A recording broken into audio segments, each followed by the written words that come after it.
के बारे में किस प्रकार से लोगों का ये देवभूमि के मुख्यमंत्री भगवान महादेव का, शंकर भगवान का आशीर्वाद लेके आए थे और उनके पदस्पर्श से जो लोकसभा चुनाव में भी आए थे, हमारे सावरा साहब भारी बहुमतों से जीत गए।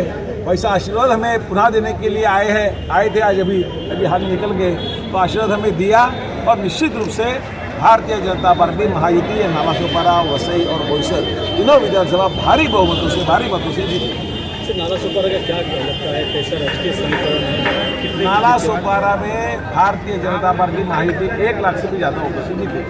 लोगों में प्रचंड एक लहर है, अंडर करंट है। लोग चाहते हैं कि भारतीय जनता पार्टी महायुति की सरकार मजबूत होने के लिए यहाँ से भारतीय जनता पार्टी का, महायुति का अगर विधायक जाता है तो इस एरिया का जो गत 20 साल से विकास नहीं हुआ, विकास बोले तो क्या बिल्डिंग बनाना ही विकास है? विकास बोले तो थोड़े बहुत रास्ते भी। विकास की व्याख्या जो है व्यापक व्याख्या है। विकास में लोगों की सांस्कृतिक जो आवश्यकता है, उनको हेल्थ के लिए आवश्यकता है, एक अच्छा क्लाइमेट, एक रहने के लिए। मुंबई में लोग हमारे प्रवासी भारतीय आके यहाँ रहते हैं और मुंबई में पूरा दिन काम के लिए जाते हैं, मुंबई से आते हैं, तो रात को उसकी अच्छी नींद आनी चाहिए। रात को उनका एक सुबह पानी आएगा कि नहीं आएगा? हम सोते हैं तो बिजली रहेगी कि नहीं रहेगी? और कुछ दुर्घटना घटी में ऐसे लोगों में जो है लोग अभी आने वाले कार्यकाल में भारतीय जनता पार्टी महायुति का यहाँ से विधायक चुन के आएगा और अच्छी विकास, अच्छा डेवलपमेंट, प्रॉपर डेवलपमेंट, बैठने के लिए बगीचे, प्लेग्राउंड बच्चों को खेलने के लिए, अच्छे अस्पताल, अच्छे प्लेग्राउंड, अच्छे स्कूल है, अच्छा निश्चित रूप से उसके लिए हम लोग प्रयास करेंगे। और नालासोपारा और विरार के वसई के बीच में जो 1500 एकड़ जगह है, हमारे बहुत से यहाँ के बच्चे लोग जो पढ़ते नए नवयुवक है, वो जॉब के लिए बेंगलोर जाते हैं, पुणे जाते हैं, हैदराबाद जाते हैं। उनके लिए एक IT हब के 1500 जगह पे बनेगा, वहाँ बड़ा हॉस्पिटल बनेगा, वहाँ बड़ी क्रीड़ा नगरी बनेगी। ये हम लोग सब लोगों का आश्वासन नहीं करते। आपने देखा होगा, एक 2014 का वीडियो निकालो, 2019 का वीडियो यहाँ से जो खड़े हैं उनका निकालो। उनमें कैसा उन्होंने बताया कि ऐसा हॉस्पिटल जैसा कि विश्व का बड़ा सबसे हॉस्पिटल, विश्व का सबसे बड़ा क्रीड़ा संकुल यहाँ बनने वाला था, लेकिन ऐसा 10 साल में नहीं हुआ। अभी भी वही वीडियो आएगा कि हम लोग ये बनाएंगे, हॉस्पिटल लाया। हमारे सावरा साहब चुन के आने के बाद 250 करोड़ रुपया महाराष्ट्र सरकार ने दिया, उसमें से 25 करोड़ दिया। आने वाले कार्यकाल में हम लोग उससे ज़्यादा से ज़्यादा महाराष्ट्र सरकार से फंड लेके आएंगे और यहाँ का विकास, वसई का, नालासोपारा का, बोईसर विधानसभा नालासोपारा का हिस्सा था, उस एरिया का पूरा चेहरा बदल डालेंगे, ऐसा मुझे ठाम विश्वास है।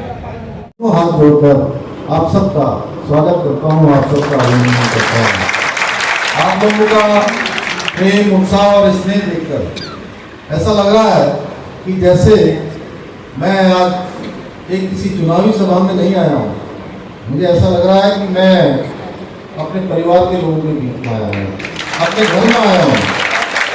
और हमारे यहाँ की जो पहाड़ की संस्कृति है, हमारा व्यवहार है, संस्कार है, उसमें एक अपनत्व की भावना होती है और वही भावना हम सब लोगों को एक दूसरे से जोड़कर रखती है।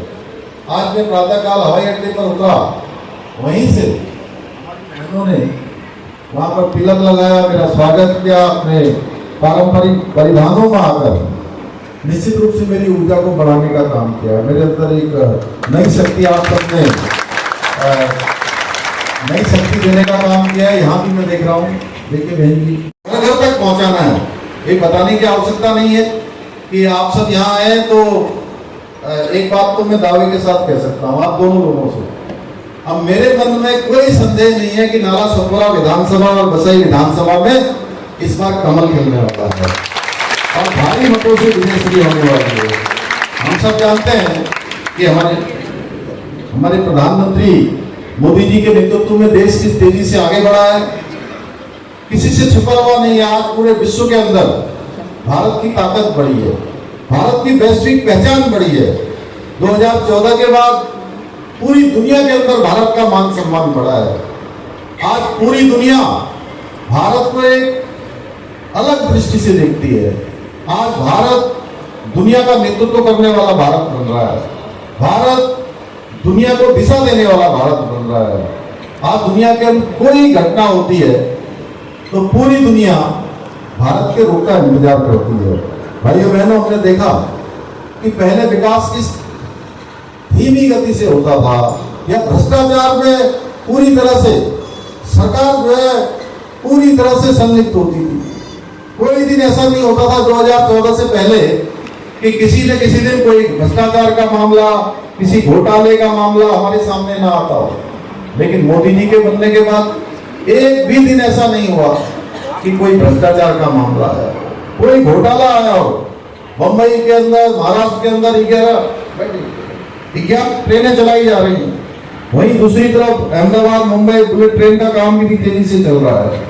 और आज जो हमारे प्रधानमंत्री जी के मार्गदर्शन में चलने वाली सरकार है, महायुति की सरकार है, इसने अनेक योजनाएं चलाई हैं। मुख्यमंत्री अन्नपूर्णा योजना, लड़का बचाओ योजना, माँ की लड़की बहन योजना जैसी अनेक योजनाएं जो यहाँ के गरीबों के लिए, यहाँ के आर्थिक रूप से कमजोर व्यक्ति के जीवन को बेहतर बना रही है।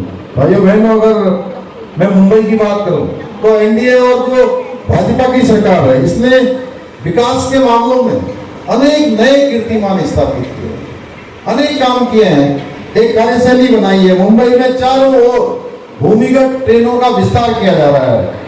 अभी मैं इससे पहले मैं आशीष शेलार जी की सभा में था, उनके समर्थन में सभा हो रही थी, और हमारे यही मुंबई से लालकुआ के लिए अभी ट्रेन चालू हुई है।